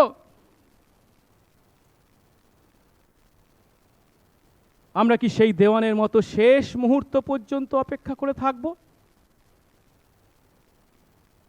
প্রভু আমাদের প্রত্যেককে আশীর্বাদ করুন। আমরা যেন সেই সত্য উপলব্ধি করি যে ঈশ্বর আমাদেরকে এই জীবন ধার দিয়েছেন। আমরা যে সমস্ত ধন সম্পত্তি পেয়েছি তা ঈশ্বরই আমাদের কাছে জমা রেখেছেন। আমরা যেন এই জীবন এবং আমাদের ধন সম্পত্তি বা সেই তাঁর ধন সম্পত্তি তাঁর ইচ্ছা অনুসারে ব্যবহার করি, তাঁর গৌরবার্থে তার অপচয় না করি, এই জীবনের অপচয় না করি, বা যে ধন অর্থ সম্পত্তির অধিকারী তিনি আমাদেরকে দিয়েছেন, জমা রেখেছেন, তা অপচয় না করি। তাই দ্বিতীয় যে প্রশ্ন আমাদের মুখোমুখি হতে হবে তা হলো, আমরা যদি আমাদের জীবন বা আমাদের সেই সমস্ত ধন সম্পত্তির অপচয় না করে তার ইচ্ছা অনুসারে ব্যবহার করতে চাই, কোন কাজে আমরা তা ব্যবহার করব যার দ্বারা তার ইচ্ছা পূর্ণ হবে, যার দ্বারা তিনি গৌরবান্বিত হবেন? সেটাই হলো, তার উত্তরই হলো এই দৃষ্টান্তে যিশুর দ্বিতীয় শিক্ষা। এই দৃষ্টান্তের মাধ্যমে যিশু যে দ্বিতীয় শিক্ষা দিয়েছেন তা হলো, আমরা যেন তার দেওয়া ধন সম্পত্তি অনন্তকালীন সম্পর্ক গড়তে ব্যবহার করি। আরেকবার বলি, আমরা যেন তার দেওয়া ধন সম্পত্তি কি করতে? অনন্তকালীন সম্পর্ক গড়তে ব্যবহার করি। 8 পদের দ্বিতীয় অংশে কি বলা হয়েছে? যিশু বলছেন, বাস্তবিক এই যুগের লোকেরা বা এই জগতের লোকেরা তাদের সমজাতীয় লোকদের সঙ্গে আচরণে দীপ্তির সন্তানদের থেকে বেশি বিচক্ষণ বা বুদ্ধিমান বা চতুর। এখানে দু দলের লোককে যিশু নির্দেশ করেছেন। এক দলের লোককে বলছেন জগতের লোক বা যুগের, এই যুগের লোক। আরেক দলের লোককে বলছে দীপ্তির সন্তান। আমরা সহজেই উপলব্ধি করতে পারি যারা যিশুকে অনুসরণ করে না তাদেরকে তিনি এই জগতের বা এই যুগের লোক বলেছেন। অন্যদিকে যিশুর অনুসরণকারী বা শিষ্যদের তথা আমাদেরকে দীপ্তির সন্তান বলেছেন। আর এখানে যিশু যদিও সেই দেওয়ানের কাজকে অনুমোদন করেননি, ঠিক কথা, তিনি তাকে অসাধু বলেছেন, কিন্তু একটি বিষয়ে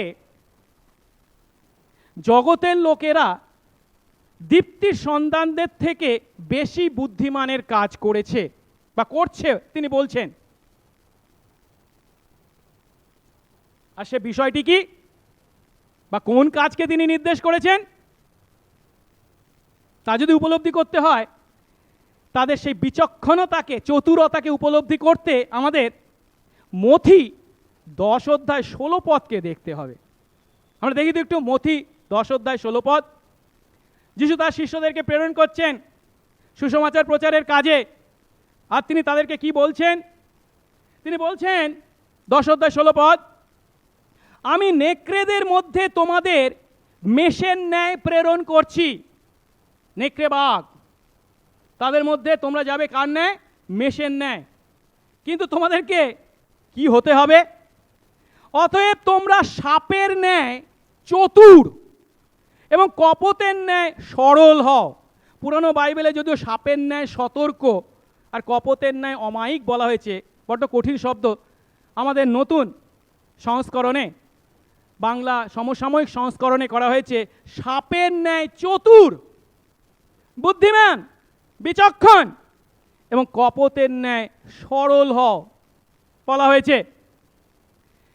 এখানে এই যে সাপের ন্যায় চতুরতার কথা বলা হয়েছে, এই চতুরতাটা যিশু কার মধ্যে দেখতে পাচ্ছেন? এই অসাধু দেওয়ানের মধ্যে, যা জগতের মানুষদের মধ্যে আছে কিন্তু দীপ্তির সন্তানদের মধ্যে নেই।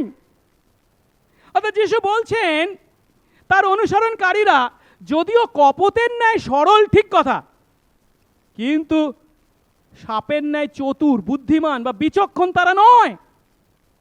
কিন্তু আমাদেরকে যিশু বলছেন কি, দুটো বিষয়েরই অধিকারী হতে হবে, একদিকে চতুরতা, অন্যদিকে সরলতা। একজন যোদ্ধা হিসাবে যখন আমরা যুদ্ধ করি, আমাদেরকে একাধারে এই সরলতা এবং চতুরতা দুটোরই অধিকারী হতে হয়, না হলে কি শত্রুরা আমাদেরকে পিষে ফেলে। এখন কোন কাজে আমরা আরো বেশি বিচক্ষণতা, বুদ্ধিমত্তা বা চতুরতার পরিচয় রাখব, তার উত্তর দিতে গিয়ে 9 পদে যিশু কি বলেছেন? আমি তোমাদের বলছি, নিজেদের জন্য অধার্মিকতার ধন ব্যবহার করে মিত্র লাভ করো, যেন তা শেষ হলে তারা তোমাদের সেই অনন্ত আবাসে গ্রহণ করে। এখন এই পদ পুরনো বাইবেলে যখন আমরা পাঠ করি, যে শব্দটা আমাদের কাছে উপলব্ধি করতে কঠিন লাগে, তাহলে কি নিজেদের জন্য অধার্মিকতার ধন দিয়ে, অধার্মিকতার ধন ব্যবহার করে। আর এটা পড়েই আমরা অবাক হয়ে যাই, এটার মাধ্যমে যিশু কি বলতে চেয়েছেন। কিন্তু আমার ভালো লাগছিল এই বাংলা সমকালীন সংস্করণ, সেখানে কিন্তু এর অর্থটা কি সহজ করে ভেঙে বলে দেওয়া হয়েছে। সেখানে কি বলা হয়েছে? নিজেদের জন্য অধার্মিকতার ধন বলা হয়েছে না, কি বলা হয়েছে? জাগতিক সম্পদ ব্যবহার করে। ঠিকই তাই, এখানে যে অধার্মিকতার ধনের কথা যিশু বলেছেন, তার দ্বারা তিনি জাগতিক ধন সম্পত্তিকেই নির্দেশ করেছেন। এবং এই জাগতিক ধন সম্পত্তিকে তিনি অধার্মিকতার ধন বলছেন কেন? তার কারণ হচ্ছে জাগতিক ধন সম্পত্তি জমা করতে গিয়ে বা সেই সমস্ত জাগতিক বা পার্থিব ধন সম্পত্তি ব্যবহার করতে গিয়ে বিভিন্ন অন্যায়, অবিচার, অধার্মিকতার কাজ করা হয়। জাগতিক ধন সম্পদের সঙ্গে এগুলো জড়িত, তাই তিনি একে অধার্মিকতার ধন বলেছেন। সহজ কথায়, আমাদের জাগতিক ধন সম্পত্তি দিয়ে কি করতে বলছেন? মিত্র লাভ করো।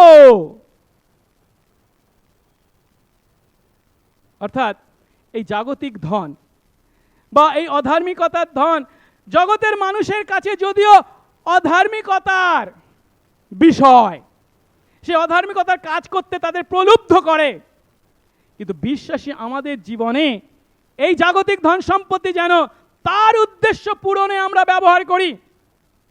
কি মনে হয়, বাইবেল কি কখনো আমাদেরকে ধন সম্পত্তির অধিকারকে পাপ বলে?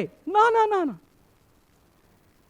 জগতে পার্থিব ধন সম্পত্তির যদি আমরা অধিকারী হই, সেটা পাপ নয়, কিন্তু সেই অর্থের প্রতি লালসা, সেই অর্থকে পাপপূর্ণ মনোভাবে গ্রহণ করা, চিন্তা করা, ব্যবহার করা বা আরো অর্থের অধিকারী হবার জন্য লোভ লালসা, সেটাকে পাপ বলা হয়েছে।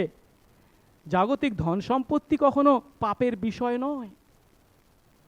এখন এই জাগতিক ধন সম্পত্তি যদিও অবিশ্বাসীদের কাছে অধার্মিকতার কাজের জন্য, কিন্তু বিশ্বাসী আমাদের কাছে কিসের জন্য? কোন পথে বিচক্ষণতার সঙ্গে আমরা তা ব্যবহার করব? মিত্র লাভ করো, মিত্র লাভের জন্য। অর্থাৎ সহজ কথায়, বিশ্বাসীদের জীবনে এই ধন সম্পত্তি ঈশ্বর যা তাদের কাছে জমা রেখেছেন, আমরা যেন সেই ধন সম্পত্তি কিসের জন্য? অনন্তকালীন, ঈশ্বরের অনন্তকালীন উদ্দেশ্য পূরণের জন্য ব্যবহার করি। এবং সেটা কখন করব? যখন আমরা সেই ধন সম্পত্তির দ্বারা কি করব? মিত্র লাভ করব, মিত্র বন্ধুদের লাভ করব। এর অর্থ, যখন আমরা ঈশ্বরের দেওয়া ধন সম্পত্তি যা তিনি আমাদের কাছে জমা রেখেছেন বা গচ্ছিত রেখেছেন, সেই ধন সম্পত্তি অন্যদের সঙ্গে, বিশেষ করে দিন দরিদ্রদের সঙ্গে ভাগ করব, যখন আমরা তাদেরকে বন্ধু করার কাজে, সুসমাচার প্রচারের কাজে ব্যবহার করব, তখন আমরা অনন্তকালীন বন্ধু অর্জন করার যে লক্ষ্য তা পূর্ণ করব। সহজ কথায়, আমাদের অর্থ তাদের সঙ্গে ভাগ করে, সুসমাচার প্রচারের কাজে আমাদের অর্থ দান করে আমরা ঈশ্বরের ধন সম্পত্তিকে বিচক্ষণতার সঙ্গে, বুদ্ধিমত্তার সঙ্গে ব্যবহার করব। তাই তিনি বলছেন, মিত্র লাভ করো, যেন তা শেষ হলে তারা তোমাদের সেই অনন্ত আবাসে গ্রহণ করে। তারা আমাদেরকে সেই অনন্ত আবাসে গ্রহণ করে অর্থ কি? আমরা যখন এই পৃথিবীতে সঠিক মনোভাবে ঈশ্বরের দেওয়া ধন সম্পত্তির সঠিক ব্যবহার করি, তখন তা আমাদের আগামী জগতে উপকারী হবে। কিভাবে? দান ধ্যানের মাধ্যমে আমরা ধার্মিক গণিত হব কি? না না না, তা কখনোই নয়, কেউ তা হতে পারে না। কিন্তু সেই সমস্ত অর্থ, ধন সম্পত্তি যখন আমরা ঈশ্বরের কাজে ব্যবহার করব, তার পক্ষে অনেক মানুষ সুসমাচার জানবে, শুনবে, বিশ্বাস করবে, স্বর্গরাজ্যের প্রজা হবে, তার দ্বারা তা আমাদের অনুগ্রহের পক্ষে সাক্ষী হবে। অর্থাৎ অনেকে আমাদের বন্ধু হিসাবে আমরা তাদেরকে সেই স্বর্গে দেখতে পাবো। এই পৃথিবীতে বিশ্বাসী আমরা যদি ঈশ্বরের ধন সম্পত্তি অন্যদের সাহায্যার্থে দান করি, সুসমাচার প্রচারের কাজে ব্যবহার করি, তার দ্বারা আমরা অনন্তকালীন বন্ধুদেরকে তৈরি করব এবং স্বর্গে আমরা তাদের সঙ্গে মিলিত হব। তাই আসুন আমাদের ধন সম্পত্তি অনন্তকালীন সম্পর্ক গড়তে অন্যদের সঙ্গে ভাগ করি, সুসমাচার প্রচারের কাজে ব্যবহার করি। কারণ বিশ্বাসী আমরা কেবল নিজেদের পাপ থেকে পরিত্রাণ পেয়ে সন্তুষ্ট থাকতে পারি না, বা আমরা নিজেরা কেবল স্বর্গে গিয়ে সন্তুষ্ট থাকতে পারি না। আমাদের বন্ধু বান্ধব, আত্মীয় স্বজন, পাড়া প্রতিবেশী, সহপাঠী, সহকর্মীদের সঙ্গে আমাদেরকে ঈশ্বর দত্ত এই ধন ভাগ করতে হবে, যেন তারাও আমাদের সঙ্গে অনন্তকাল স্বর্গে বসবাস করে। অন্যদিকে জগতের সন্তানরা চতুর বটে, তারা চতুরতার সঙ্গে তাদের ভবিষ্যতের কথা চিন্তা করে জগতের বন্ধু তৈরি করে, কিন্তু এই বন্ধুত্ব তাদের কতকালের জন্য? কেবল পৃথিবীর মধ্যেই সীমাবদ্ধ। কেন? তারা পৃথিবীতে যতদিন বেঁচে থাকবে, যাদের কাজকর্ম থাকবে না, এই সমস্ত বন্ধু যাদেরকে তারা তাদের দয়া দাক্ষিণ্যের মাধ্যমে তৈরি করেছে, তাদের যদি সামর্থ্য থাকবে যতদিন, বা তারা যতদিন বেঁচে থাকবে ততদিন এদের সাহায্য করতে পারে, কিন্তু তারপর কি তারা কোনো সাহায্যে লাগবে না। কিন্তু অন্যদিকে দীপ্তির সন্তান আমরা যদি ঈশ্বর দত্ত ধন তা বিভাগের মাধ্যমে, দরিদ্রদের মধ্যে দানের মাধ্যমে বা সুসমাচার প্রচারের মাধ্যমে অনন্তকালীন বন্ধুদের তৈরি করতে পারি, এবং আমরা যদি তা করি, আমরা আমাদের নিজেদের প্রয়োজন পূর্ণতার আশায় তা করব না, তাদের প্রয়োজন আছে তা চিন্তা করে তা করব। প্রভু আশীর্বাদ করুন যেন আমরা ঈশ্বর দত্ত অর্থ বা ধনের সঠিক ব্যবহার করি, যা হলো অনন্তকালীন সম্পর্ক গড়ার মাধ্যমে। যিশু এখানেই শেষ নয়, আরও একটি শিক্ষা এই দৃষ্টান্তের মাধ্যমে দিয়েছেন, আর তা হলো ঈশ্বর আমাদেরকে যে ধন দিয়েছেন সেই ধনের ব্যবহারে আমাদেরকে বিশ্বস্ত হতে শিক্ষা দিয়েছেন। আসুন আমরা 10 থেকে 12 পদ পড়ি। 10 পদ, যে ক্ষুদ্রতম বিষয়ে বিশ্বস্ত সে প্রচুর বিষয়েও বিশ্বস্ত, আর যে ক্ষুদ্রতম বিষয়ে অধার্মিক বা অসৎ সে প্রচুর বিষয়েও অধার্মিক বা অসৎ। অতএব তোমরা যদি অধার্মিকতার ধনে, অধার্মিকতার ধনে মানে কি আমরা শিখলাম কি, জাগতিক ধন সম্পদে বিশ্বস্ত না হয়ে থাকো, তবে কে বিশ্বাস করে তোমাদের কাছে সত্য ধন রাখবে? আর যদি পরের বিষয়ে বিশ্বস্ত না হয়ে থাকো, তবে কে তোমাদের নিজ বিষয় তোমাদের দেবে? এই কথার দ্বারা যিশু আরো পরিষ্কারভাবে বর্ণনা করছেন কি, যিশু এই দৃষ্টান্তে কোনোভাবেই অসাধুতাকে, অধার্মিকতাকে বা জালিয়াতিকে ছাড়পত্র দেননি। এই দৃষ্টান্তে সেই দেওয়ানকে কেন তার দেওয়ানি পদ থেকে ছাঁটাই করা হয়েছে? যেহেতু তার সেই কাজে সে বিশ্বস্ততার পরিচয় রাখতে পারেনি, কারণ সে তার মালিকের ধন অপচয় করেছে। ঠিক একইভাবে ঈশ্বর আমাদের কাছে যে ধন গচ্ছিত রেখেছেন, সেই ধন যতই ক্ষুদ্র হোক না কেন, আমরা যদি সেই ধনের প্রতি বিশ্বস্ততার পরিচয় দিতে না পারি, তিনি কখনো আমাদের কাছে অধিক বিষয় গচ্ছিত রাখতে পারেন না। আবার আমরা যদি জাগতিক ধন সম্পত্তি, যাকে এখানে অধার্মিকতার ধন বলা হয়েছে, সেই ধন সম্পত্তি জমা করার কাজে এবং ব্যবহারের কাজে অবিশ্বস্ত হই, তাহলে আমাদের কাছে অনন্তকালীন ধন বা সত্য ধন, যাকে বলা হয়েছে সত্য ধন এখানে, তা কি গচ্ছিত রাখা যায়? রাখা সম্ভব? এর অর্থ আমাদের স্বাভাবিক সাধারণ জাগতিক জীবনযাপনে আমরা যদি বিশ্বস্ততার পরিচয় দিতে না পারি, একজন অবিশ্বাসীর থেকে আমার বিশ্বাসীর জীবনে নৈতিকতার যদি অভাব থাকে, তাদের থেকে আমার জীবন যদি আরো বেশি পাপপূর্ণ হয়, অবিশ্বস্ত যদি আমি হই জাগতিক জীবনযাপনে, তাহলে কি আমরা আমাদের মধ্যে আধ্যাত্মিক দান বা আশীর্বাদ আশা করতে পারি? যে জাগতিক বিষয়ে বিশ্বস্ত নয়, আধ্যাত্মিক বিষয়ে তার কাছ থেকে বিশ্বস্ততা কি করে আশা করা যায়? পৃথিবীর মাটিতে আমরা যে সমস্ত বিষয় লাভ করেছি তা হতে পারে আমাদের প্রতিভা, সুযোগ সুবিধা, অর্থ, ধন সম্পত্তি। এগুলির কোনোটারই প্রকৃত মালিক আমরা নই। ঈশ্বরই তার উদারতায় এগুলি আমাদেরকে দিয়েছেন বা আমাদের কাছে জমা রেখেছেন। আর আমাদের দায়িত্ব হলো এগুলি আমাদের জন্য, অন্যদের জন্য ঈশ্বরের গৌরবার্থে ব্যবহার করা। এখন কেউ যদি এই সমস্ত ধার দেওয়া বিষয়ে অবিশ্বস্ত হয়, তাহলে ঈশ্বর কিভাবে তাকে তার মুক্তিপ্রাপ্ত সন্তানের অনন্তকালীন ধন বা আধ্যাত্মিক আশীর্বাদ দিতে পারে? আমরা ঈশ্বরের কাছে প্রার্থনা করছি, রক্ষা করো, সাহায্য করো, আশীর্বাদ করো, আশীর্বাদ করো, কিন্তু আমরা আশীর্বাদ পাচ্ছি না কেন?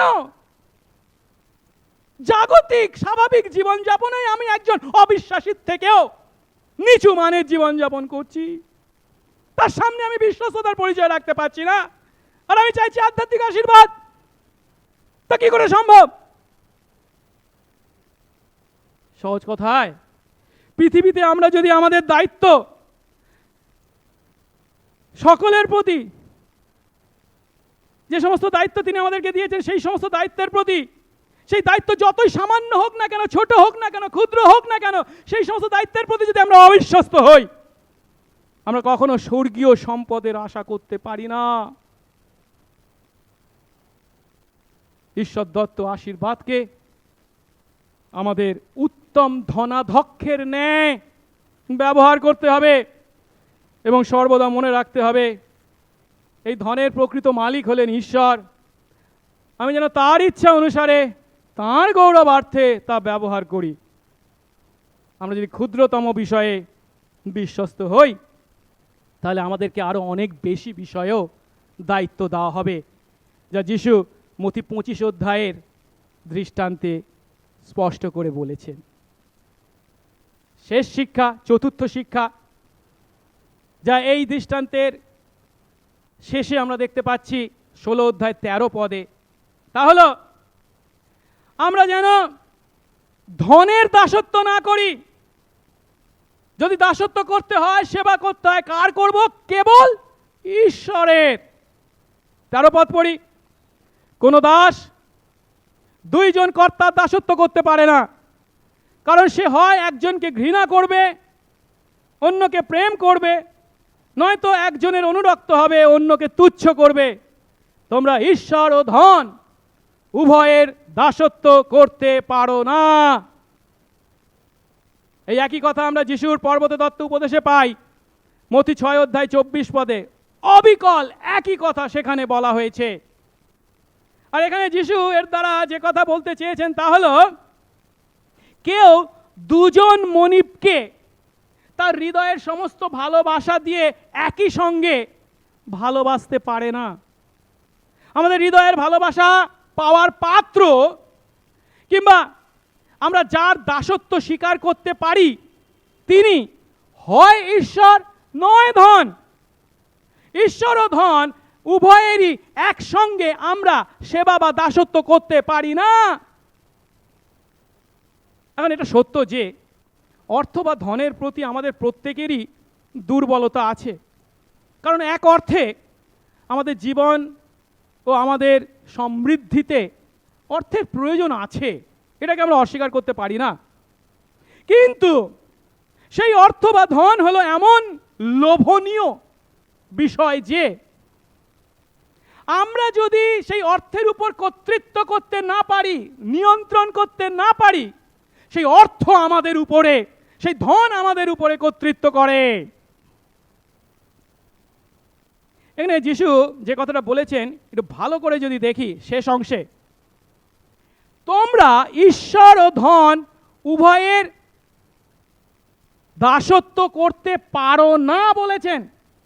এমন কথা তিনি বলেননি তোমরা ঈশ্বর ও ধন উভয়ের দাসত্ব করা তোমাদের উচিত নয়, উচিত নয়, এ কথা বলেছেন কি? না, বলছেন কি তোমরা ঈশ্বর ও ধন উভয়ের দাসত্ব করতে পারো না, এটা সম্ভব নয় একই সঙ্গে উভয়ের দাসত্ব করা।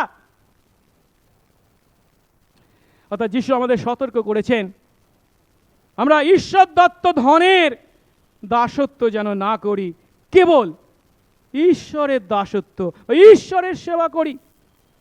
আর এই কথা শুনে হয়তো অনেকে বলবেন, আমি যদি কেবল ঈশ্বরেরই সেবা করি তাহলে আমার পরিবার চলবে কি করে, কে দেখবেন? আমি তাকে প্রশ্ন করি, এই প্রশ্নটা যিনি করছেন তিনি বিশ্বাসী না অবিশ্বাসী? যারা এই প্রশ্ন করেন তারা যে সত্যকে প্রথমেই অস্বীকার করেছেন তা হলো কি, আমি যে অর্থ বা ধনের অধিকারী বলে নিজেকে আজ মনে করছি তার কি প্রকৃত মালিক আমি?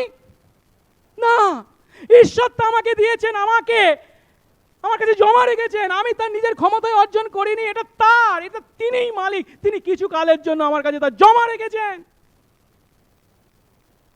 আর এই সত্য যদি আমরা স্মরণে রাখি তাহলে আমরা কি পড়বো, কি খাবো, কোথায় থাকবো এ বিষয়ে দুশ্চিন্তা করব না। কারণ তিনি কি প্রতিজ্ঞা করেছেন? মত্তি 6:33, প্রথমে তার রাজ্য ধার্মিকতার বিষয়ে চেষ্টা করো, তাহলে ওই সকল দ্রব্য, কি খাবো, কি পরবো, কোথায় থাকবো, তোমাদের দেওয়া যাবে। অর্থাৎ যিশু বলছেন ঈশ্বর এবং ধন উভয়েরই একই সঙ্গে দাসত্ব করা যায় না। কিন্তু আমরা নিজেদের বড়ই বুদ্ধিমান জ্ঞান করি, আমরা ভাবি আমরা একাধারে উভয়ের দাসত্ব করতে পারি, ঈশ্বরেরও দাসত্ব করব, অর্থেরও দাসত্ব করব, দুটো জায়গাটাও। আর তা যদি করি শেষ পর্যন্ত কি হবে জানেন? আজ হোক বা কাল হোক, কার প্রতি আমাদের প্রকৃত আনুগত্য আছে তা প্রকাশ হয়ে পড়বে, বেশি দিন লুকিয়ে রাখতে পারবো না। তার ফলস্বরূপ আমরা একটাকে ভালোবাসবো আর অন্যটাকে কি করব? ঘৃণা করব। সেই ঘৃণা হয়তো আমাদেরকে তার প্রতি বিশ্বাসঘাতকতা পর্যন্ত করতে বাধ্য করবে। কেন আমি এই কথা বলছি? এর প্রকৃষ্ট উদাহরণ কে? ইস্করিওতীয় জিহুদা। সে ঈশ্বর এবং ধন উভয়েরই দাসত্ব করা পথ বেছে নিয়েছিল, ভেবেছিল দুটোই আমি চালাতে পারবো। কিন্তু যখন সময় এসেছিল তখন অর্থের প্রতি লোভ তাকে তার প্রভুর সঙ্গে বিশ্বাসঘাতকতা করতে বাধ্য করেছিল। যখন 12:6 বলছে, কারণ সে চোর আর তার কাছে টাকার থলি থাকাতে তার মধ্যে যা কিছু রাখা যেত সে তা চুরি করত। অর্থের প্রতি লোভ তাকে তার প্রভুকে শত্রুদের হাতে তুলে দিতেও বাধ্য করেছিল। কিন্তু অন্যদিকে আমরা পৌলকে দেখতে পাই, যদিও পৌল তার প্রথম জীবনে মণ্ডলীর তথা যিশুর তাড়না করেছিলেন, কিন্তু সেই যিশুর জন্যই তিনি পরবর্তীকালে সমস্ত পার্থিব লাভকে ক্ষতির বিষয় জ্ঞান করেছিলেন। ফিলিপিও 3:7-8 তিনি বলছেন, যা যা আমার কাছে লাভ ছিল সেই সমস্ত খ্রিস্টের জন্য ক্ষতি বলে গণ্য করলাম। বাস্তবে আমার প্রভু যীশু খ্রিস্টের জ্ঞানের শ্রেষ্ঠতার কারণে আমি সকলেই ক্ষতি বলে গণ্য করছি। তার জন্য সমস্তই ক্ষতি সহ্য করেছি, তা মলবৎ গণ্য করছি যেন খ্রিস্টকে লাভ করি। আসুন ধন নয়, ঈশ্বরের দাসত্ব করি, তাকে প্রেম করি, তার প্রতি অনুরক্ত হই, তার বাক্য পালন করি। শেষ কথা বলবো, যিশু আজ এই অসাধু দেওয়ানের দৃষ্টান্তের দ্বারা কখনোই অসাধুতাকে ছাড়পত্র দেননি। তিনি সেই দেওয়ানকে স্পষ্ট আখ্যা দিয়েছেন, অসাধু, অধার্মিক বলেছেন। কারণ সে তার মালিকের ধন অপচয় করেছিল। কিন্তু তার শিষ্যদেরকে তিনি কি বলছেন? এই দেওয়ানের বিপরীতে তারা যেন ক্ষুদ্রতম বিষয়েও জাগতিক ধন সম্পত্তির ব্যবহারে বিশ্বস্ত হয়। তবুও একটি বিষয়ে যিশু সেই অসাধু দেওয়ানের কাছ থেকে শিক্ষা গ্রহণ করতে বলেছেন, আর সেই বিষয়টি হলো আমাদেরকে সেই দেওয়ানের ন্যায় আগামী বিষয়ের প্রতি দৃষ্টিপাত করে আগামী বিষয়ের প্রতি দৃষ্টি রেখে, ভবিষ্যতের প্রতি দৃষ্টি রেখে চিন্তা করতে হবে, প্রস্তুতি নিতে হবে। অর্থাৎ যেদিন আমাদেরকে এই পার্থিব বাড়ি ছেড়ে যেতে হবে, সেদিনের জন্য চিন্তা করতে হবে এবং প্রস্তুতি নিতে হবে। আমরা যদি আমাদের পার্থিব জীবনকালে সে বিষয়ের জন্য প্রস্তুতি না নিই, তাহলে আমরা বড় ভুল করব। সেই দিন কখন এসে আমাদের কাছে উপস্থিত হবে তা আমরা কেউই জানি না। আর যখন তা এসে আমাদের দরজায় কড়া নাড়বে, তখন আর কিছু করারই থাকবে না। আমরা কি আমাদের অনন্তকালীন বাসস্থানের জন্য চিন্তা করছি? বিচক্ষণতার সঙ্গে তার জন্য প্রস্তুতি নিচ্ছি? আমরা কি সজাগ আছি? এই প্রস্তুতি নেওয়ার সঙ্গে একটি বিষয় জড়িত, তা হলো এই পৃথিবীর মাটিতে আমরা আমাদের অর্থ বা ধন যা ঈশ্বর আমাদের কাছে গচ্ছিত রেখেছেন, তা যেন সঠিকভাবে ব্যবহার করি। এই ধন বা এই অর্থ হলো আমাদের সময়, ধন সম্পত্তি, প্রতিভা, পদমর্যাদা, স্বাস্থ্য বা সুনাম। আমরা কি তাদের ব্যবহারের দ্বারা অনন্তকালীন মিত্র তৈরি করছি? আমরা দিন দরিদ্রের সঙ্গে আমাদের ধন ভাগের মাধ্যমে, সুসমাচার প্রচারের কাজে আমাদের ধন ব্যবহারের মাধ্যমে সেই অনন্তকালীন মিত্র বা অনন্তকালীন সম্পর্ক গড়তে পারি। দ্বিতীয়ত, এই ধনকে কি আমরা, সেই ধন যতই ক্ষুদ্র বলে মনে হোক না কেন, সেই ধনকে আমরা বিশ্বস্তভাবে ব্যবহার করছি? আমরা জাগতিক ধনের প্রতি যদি সৎ ও বিশ্বস্ত না হই, আমাদেরকে কখনো আধ্যাত্মিক আশীর্বাদ করা হবে না। আমাদের মধ্যে যদি সততা না থাকে, বুঝতে হবে আমাদের মধ্যে অনুগ্রহ নেই। আর তৃতীয়ত, ঈশ্বর আমাদের কাছে যে সমস্ত জাগতিক ধন গচ্ছিত রেখেছেন, আমরা যেন সেই সমস্ত ধনের দাসত্ব না করি, কেবল ঈশ্বরের সেবা ও দাসত্ব করি।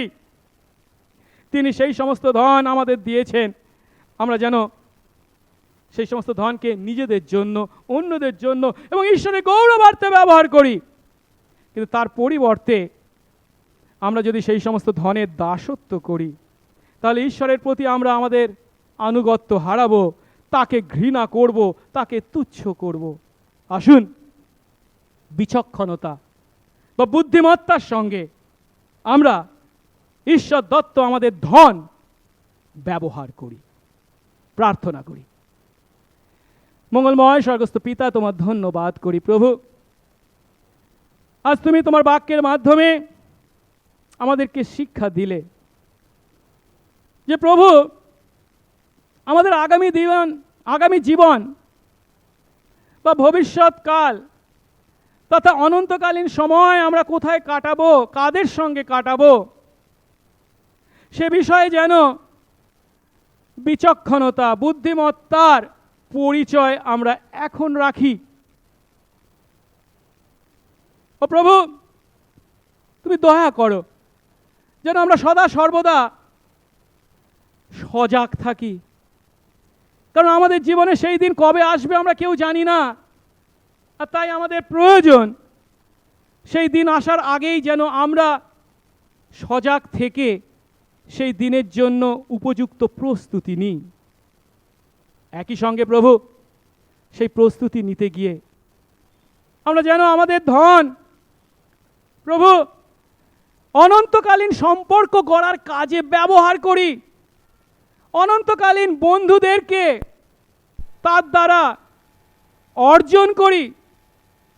সেই ধন দরিদ্রদের কাছে ভাগ করে বা সুসমাচার প্রচারের কাজে ব্যবহার করে সেই বুদ্ধিমত্তার পরিচয় দিয়ে তুমি আশীর্বাদ করো।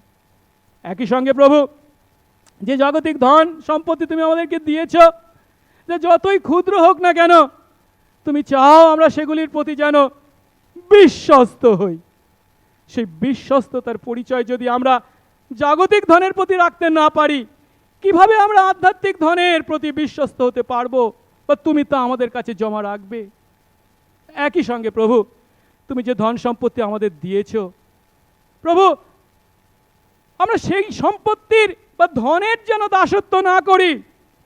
মনে রাখি আমরা কেবল তোমারই দাসত্ব করব, তোমারই সেবা করব। যে ধন তুমি দিয়েছ তা ব্যবহারের মাধ্যমে সঠিক পথে তোমার গৌরবার্থেই ব্যবহার করব, তোমার সেবা করে সঙ্গে সঙ্গে থাকো, যিশু নামে এই প্রার্থনা চাই, আমেন।